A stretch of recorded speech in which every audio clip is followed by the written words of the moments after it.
वालेकुम। तो आज हम एक्सरसाइज 11.1 का क्वेश्चन नंबर 1 करने जा रहे हैं, जो है find the order of the following matrix.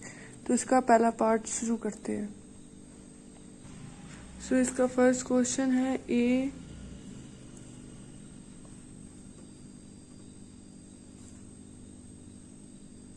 Is equal two matrix 2 -5 3 6। अच्छा, तो सबसे पहले ये रोज होती हैं, ये और ये कॉलम होते हैं। ठीक है, हमने सिर्फ इसका ऑर्डर बताना है। ये कितनी रोज है? एक रो ये होगी और एक रो ये होगी। 2 रोज होगी हमारे पास, और ये और ये कॉलम होते हैं। कितने कॉलम हमारे पास? 2 कॉलम है, तो 2 कॉलम हो जाए। ठीक है, अब इसका ऑर्डर बताना है सिर्फ, तो होगा order of matrix A is, इसका ऑर्डर क्या होगा? 2 रोज है, तो पहले हम रोज का लिखते हैं। ये रोज है, ठीक है। बाय कितने कॉलम है? 1 2 कॉलम। ये सिर्फ मैंने ऊपर बताने के लिए रोज और कॉलम लिखे हैं, वरना हमने सिर्फ ऐसे सिंपल लिखना है 2/2। नेक्स्ट क्वेश्चन क्या है इसका? b is equal to 2 3 0 5। मैंने आपको बताया कि ये रोज होते हैं और ये कॉलम होती हैं। इसका क्या ऑर्डर होगा? 1 रो 2 रो, 2 रोज है, 1 2 कॉलम है, तो इसका क्या लिखेंगे? 2 पहले हम रोज का लिखते हैं, फिर हम कॉलम का लिखते हैं। 2/2। अब सी में क्या है? 2 4। अब इसमें कितने रोज हैं? सिर्फ 1 रो है और 1 2 कॉलम है, तो इसका ऑर्डर क्या होगा? पहले हम रोज का लिखते हैं 1/, कॉलम कितने हैं? 2, 1/2। अगले क्वेश्चन पे d इज इक्वल टू 4 0 और 6।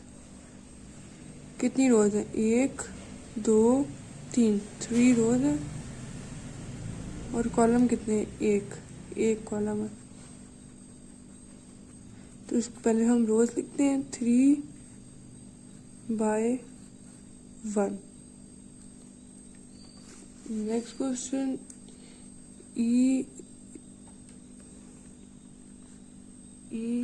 Is equal to A B C D E और F। कितने रोज हैं? 1 2 3 रोज है, और कितने कॉलम है? 1 2 कॉलम है, तो इसका ऑर्डर होगा 3/2। अब नेक्स्ट है f is equal to bracket 2। कितनी रोज है? 1 ही रो है और 1 ही कॉलम है। नंबर ऑफ रोज होंगे 1, और नंबर ऑफ कॉलम भी होंगे 1, तो इसका ऑर्डर क्या होगा? 1/1। Next question g is equal to 2 1 2 3 2 4 0 3 5। अब इसकी रोज कितनी है? 1 2 3 रोज है, 1 2 3 कॉलम है। रोज आर मैंने सारे पहले लिखा है, पूरा रोज और एक कॉलम, तो कितने हो जाएंगे? इसका ऑर्डर 3/3। इसी तरह एच का भी 2 1 3, 0, 4 और 6। कितनी रोज है? 1 2 2 रो, 1 2 3 3 कॉलम। तो इसका ऑर्डर क्या हो जाएगा? 2/3। अब हम क्वेश्चन नंबर 2 करने लगे हैं। हमने 1 के सारे पार्ट कर लिए, मुझे यकीन है आप लोगों को समझ आ गए होंगे। तो आप क्वेश्चन नंबर 2 का पहला पार्ट करते हैं, जो है which of the following matrix are equal. सिर्फ हमने बताना कि मैट्रिक्स कौन कौन से इक्वल है, हमने इसमें ऑर्डर नहीं निकालना, सिर्फ हमने बताना है मैट्रिक्स कौन कौन से इक्वल है। चलिए मैं आपको सॉल्व करके दिखाती हूँ। सो फर्स्ट क्वेश्चन है a इज इक्वल टू 3। बस मतलब हमने ये कर लिया, इसको सॉल्व करने की जरूरत नहीं है। b क्या है? 3 और 5। इसको भी सॉल्व करने की जरूरत ही है, मतलब इसको ऐसे मैं आपको बताती जाऊंगी। 5 - 2। अब c 5 - 2 क्या होता है? 3। ठीक है, इसका आंसर आ गया। ये a और ये c एक जैसे हैं, ठीक है। ये मैं आपको बाद में बताती जाऊंगी, आखिरी में लेकर दिखा दूंगी। ये देखें, ये 3 और ये मतलब मैट्रिक्स इक्वल आ रहे हैं किसी के, तो ये दोनों इक्वल है। सिर्फ हमने बताना कि कौन सी इक्वल है, हमने इसमें ऑर्डर वगैरह कुछ भी नहीं निकालना, सिर्फ सिंपल बताना है। फिर d इज इक्वल टू 5 और 3। यहाँ 3 और 5 है, यहाँ 5 और 3, ये इक्वल नहीं है। अब हम देखते हैं कौन सी इक्वल है। e is equal to 4 6 0 2। ये भी किसी को नहीं है। f इज इक्वल टू 2 और 6, ये भी किसी को इक्वल नहीं है अभी तक। g इज इक्वल टू 3 - 1 और 3 + 3।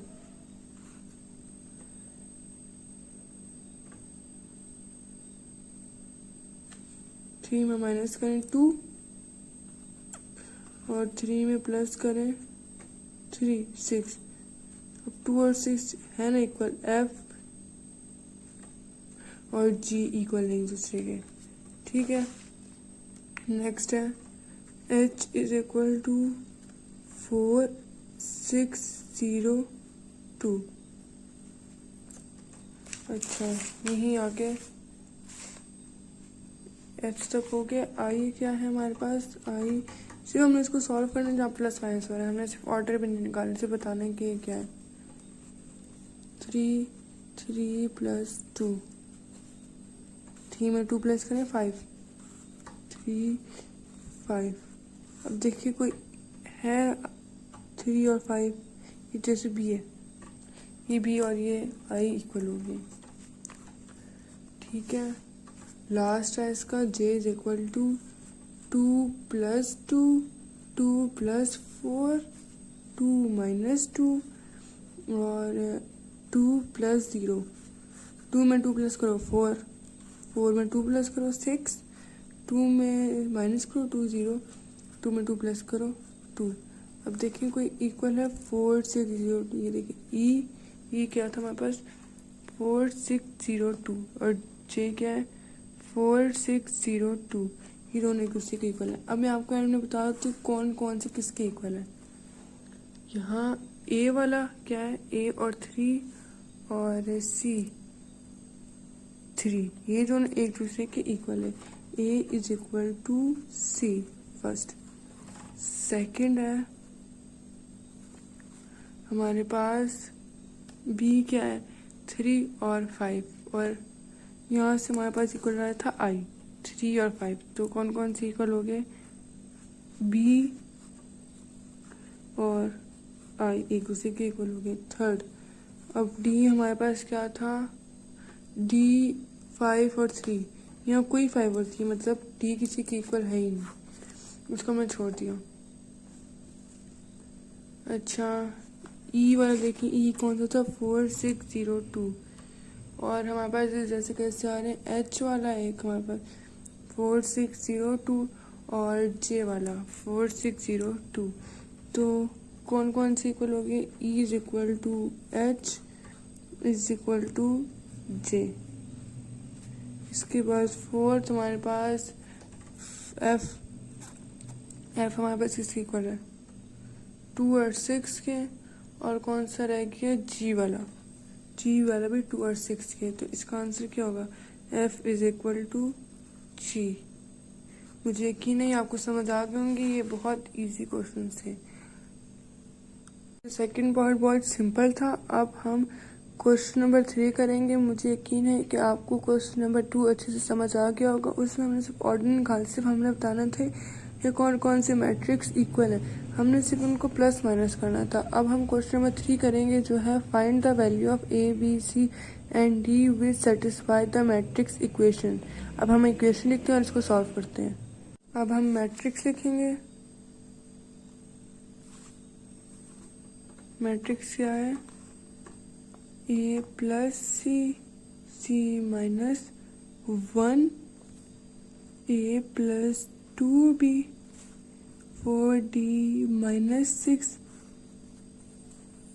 इज इक्वल टू 0, 3 माइनस 7 और 2d। अच्छा, इसमें क्या है, ये इसमें ये दोनों एक दूसरे के इक्वल मैट्रिसेस, ठीक है। इसमें जो a प्लस सी है ना, वो 0 के इक्वल है। g माइनस 1 जो है वो 3 के इक्वल है। a प्लस 2b जो है वो माइनस 7 के इक्वल है। 4d माइनस 6 इक्वल है 2d को हम ऐसे लिखेंगे, जैसे a प्लस सी जो है ना वो 0 के इक्वल है, ठीक है। अभी हम इसकी वैल्यू निकाल सकते हैं। ये हमारे पास इक्वेशन नंबर 1 होगी। इक्वेशन नंबर 2 क्या होगी, c माइनस 1 जो हमारे पास है 3 के इक्वल है। c minus 1 is equal to 3, ये वाली इसके इक्वल है, जो मतलब इधर है ना वो इसके यहाँ के इक्वल है, ये वाले इसके इक्वल है, ये वाला इसके इक्वल है और ये वाला इसके इक्वल है। तो हमने इसी तरह लिखा a प्लस सी 0 के इक्वल है, c माइनस 1 3 के इक्वल है, c minus 1 is equal to 3। इससे हम आराम से c की वैल्यू निकाल सकते हैं। हमने a b c और d की वैल्यू निकालनी है। ये 3 है, यहाँ माइनस हो रहा है, इस इक्वेशन के आगे प्लस हो जाएगा, 3 प्लस 1 4। तो हमने c की वैल्यू निकाल ली है, जो आगे 4, c इज इक्वल टू 4। अब हम जो हमने इक्वेशन 1 बनाई थी, हम इसमें c की वैल्यू डाल के a की वैल्यू आराम से निकाल सकते हैं। सबसे पहले हम इसकी वैल्यू निकाल लेते हैं, फिर हम इक्वेशन लिखेंगे दोबारा से, a plus C is equal to 0। c की वैल्यू क्या थी 4, put c is equal to 4। तो हम c डालेंगे, a प्लस सी की वैल्यू क्या है 4 इज इक्वल टू 0। ये a के साथ प्लस हो रहा है, उधर आके माइनस हो जाएगा, तो a की वैल्यू क्या आ जाएगी -4। फिर नेक्स्ट हम लिखेंगे, अब ये वाला इसके इक्वल है, नहीं हमने कर लिया ये वाला, हाँ, a प्लस 2b किसके इक्वल है -7 के, इज इक्वल टू -7। दोनों इक्वेशन एक दूसरे के इक्वल है, इसलिए हम इसको ऐसे करके लिख रहे हैं और इसकी वैल्यू निकालने के लिए, ठीक है। a plus 2b minus 7। अब हमने a की वैल्यू निकाल ली है, हम यहाँ डाल सकते हैं a की वैल्यू, b की वैल्यू आ जाएगी इससे, तो a की वैल्यू डाल देते हैं हम यहाँ। a की वैल्यू क्या है -4 है, ये a की जगह -4 लिख दिया ब्रैकेट में, plus 2b is equal to -7। बाकी इक्वेशन को हमने ऐसे छोड़ दिया। फिर 2b, अब यहाँ ये माइनस हो रहा है 4, इधर आके प्लस हो जाता है, -7 में से प्लस करें 4, ये 4 था, ये कट करके मैं यहाँ लिख देती हूँ 4 दोबारा से, ठीक है। -7 में प्लस करें 4 तो क्या आएगा -3। अब 2 यहाँ इसके साथ मल्टीप्लाई हो रहा है, इधर आके डिवाइड हो जाएगा, तो आंसर क्या आ जाएगा -3। b की वैल्यू निकाले -3/2। अब वो कौन सा रह गया 4d माइनस 6 और 2d रह गया, 4d minus 6 is equal to 2d। अच्छा, इसमें 4d की वैल्यू को इकट्ठा ले आते हैं, 4d ये प्लस हो रहे हैं, ठीक है। इधर आके आपको पता है माइनस होगा, ये माइनस हो रहा है 6, हम उसको उधर लेके चल जाएंगे तो ये प्लस हो जाएगा 6। 4 में इससे माइनस करें 2 तो क्या आएगा 2d इज इक्वल टू 6।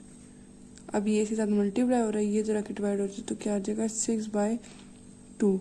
अब इसकी कटिंग हो जाएगी, यहाँ D 2 1s are 2 3s are 6 होता है, तो डी की वैल्यू क्या आ जाएगी 3। अब हम सबकी वैल्यूज लिख सकते हैं। ए की वैल्यू हमारे पास क्या आई है -4। बी की वैल्यू हमारे पास क्या आई है -3/2। सी की वैल्यू हमारे पास क्या आई है 4 और डी की वैल्यू हमारे पास क्या आई है 3।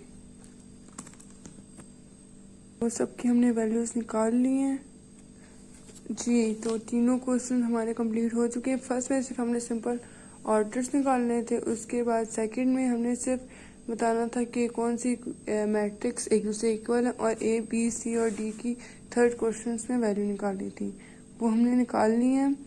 सिर्फ इनको इक्वल करना था, ए प्लस सी को 0 के इक्वल करना था, सी -1 को 3 के, ए प्लस 2 बी को -7 के, और 4d -6 को 2d के।